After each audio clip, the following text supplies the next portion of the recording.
網絡安全已經係每一個企業嘅重要嘅議題，同一時間咧，亦都係咧好多企業咧投放好多唔同資源發展 AI。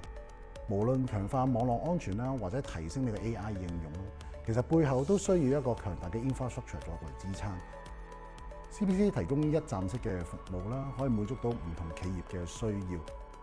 咁我今日好高興啦，我哋邀請到阿 Kenneth 啦，我哋 expertise 嘅範疇嘅專家，係負責 CPC 專業服務同埋呢一個售前啦，同埋技術方面嘅，去迎接唔同客戶嘅需要同埋需求。咁所以咧，我哋就有好多方面嘅協調嘅。Kenneth，可唔可以同我哋講解下咧 CPC 點樣去為唔同客戶咧制定一啲嘅合適嘅服務組合咧？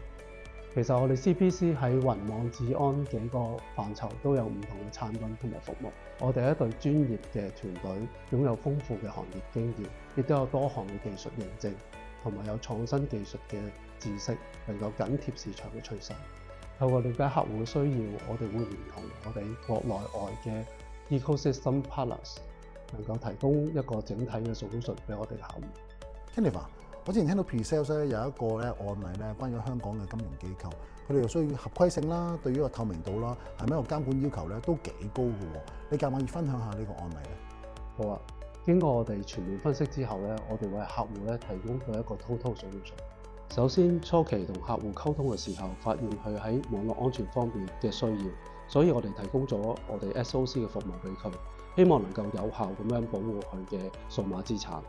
進一步溝通之後，為咗配合佢哋業務轉型嘅需要咧，我哋亦都提供咗我哋嘅 Data House IDC 服務同埋 Smart Cloud 雲服務俾佢哋。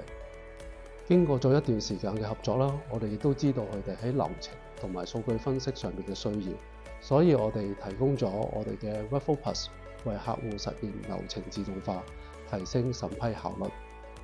同埋加上我哋嘅 AI Data Bank， 幫助客戶追蹤同埋收集唔同系統嘅數據，生成相關嘅報告，有助客戶制定合適嘅策略。咁今日啊，多謝晒 Kenneth 啦。咁希望咧，我哋將來會更加多唔同嘅服務咧，可以幫助我哋嘅客戶係唔同嘅企業嘅。